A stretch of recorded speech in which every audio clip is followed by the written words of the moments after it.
Entrepreneurial. Entrepreneurial. Entrepreneurial.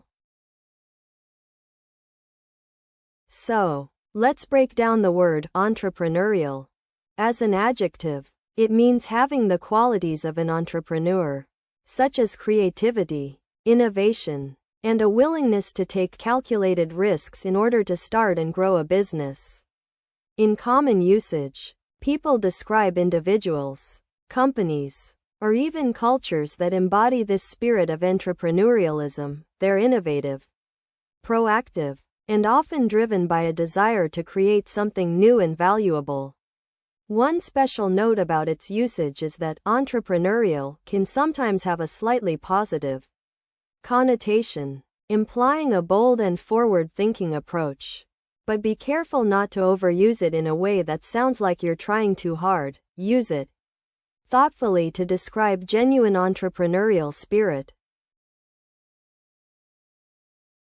Here are 3 practical example sentences using the word entrepreneurial, along with a brief context explanation for each. The CEO of the startup was praised by her board of directors for her very entrepreneurial approach to solving the company's financial struggles. She organized a team of young developers to create a mobile app that quickly went viral and brought in millions of dollars in revenue, demonstrating the true meaning of being entrepreneurial. In this formal usage example, entrepreneurial is used in a business or academic setting to highlight the qualities of an innovative and risk-taking leader. I was talking to my friend who just quit her 9-to-5 job to start a small food truck business. And I have to say, she's really taken an entrepreneurial approach to marketing, using social media to create buzz around her new menu items and partnering with local influencers to reach a wider audience. This example shows how entrepreneurial can be used in casual conversation to describe someone's willingness to take risks and be creative in their business or personal endeavors. A recent study on the impact of small businesses on local economies has highlighted the importance of entrepreneurial spirit among young people, who are more likely to start new ventures and create jobs for others. In this example, entrepreneurial is used in a business or academic setting to describe a key factor that contributes to economic growth and job creation. So, you're trying to learn about someone who takes risks and starts new businesses, projects, or ideas? This kind of person is often described as very creative, determined, and self-motivated. They see opportunities where others don't and are willing to work hard to make them a reality. They might be independent thinkers, always looking for ways to improve processes or create something new, even if it means taking on some uncertainty. Some people also call this quality innovative or visionary, but essentially, they're individuals who spot potential gaps in the market and take the initiative to fill them with their own unique products or services. Credential. Credential. Credential. So, you want to know about the word credential? Well, I'd be happy to explain it in detail. A credential is a noun, by the way, which means it's a thing or a concept rather than an action. In common usage, a credential refers to a document or a qualification that proves your identity, education, skills, or achievements. For example, if you have a college degree, that's a type of credential. If you've completed a specialized training program, that's another kind of credential. What's really important to note is that credentials can be used as both singular and plural nouns. So you can say, my degree is a great credential, or, I have many credentials from my work experience. Also, in some contexts, the word credential can imply a sense of authority or authenticity. Like if someone says, I'm speaking on behalf of my company. which has a good credential as an eco-friendly organization.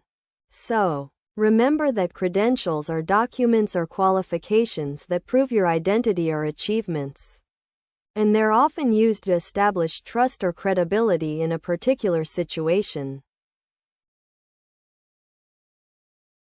So, if you want to use the word credential in a formal setting, for instance, at an official ceremony where someone is being awarded a degree or a certificate, you could say something like, the university president presented the graduate with their diploma as a credential of completing the master's program. This context is appropriate because the word credential directly refers to the document that proves someone has met certain requirements or standards.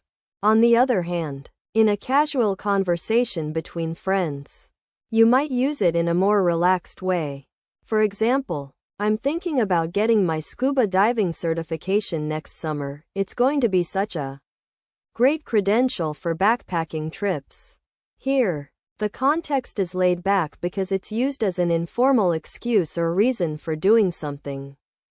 Lastly, if you're discussing job applications in a business setting, you might use credential in this way.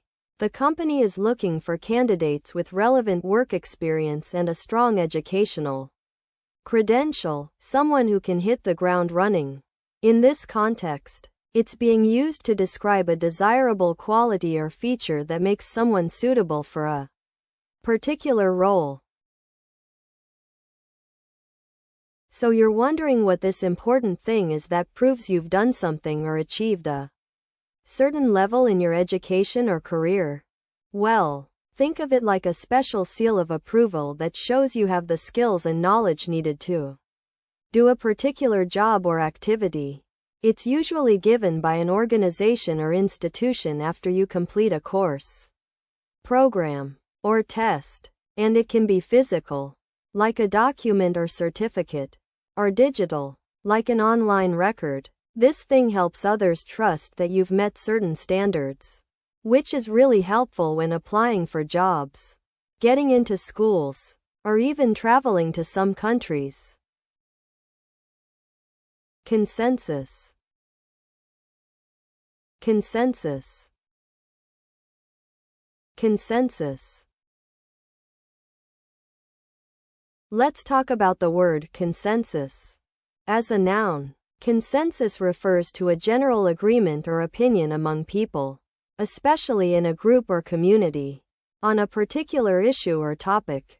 In common usage, you'll often hear it used in discussions about politics, business, or social issues, where people are trying to come to a shared understanding or compromise. For example, after much discussion, the team reached a consensus that the project should be completed within 6 months. The key thing to note is that consensus implies a sense of agreement among the majority, but not necessarily a unanimous opinion. It's okay if not everyone agrees, as long as most people are on the same page. Special note: be careful not to confuse consensus with unanimity, which means complete and total agreement among all individuals.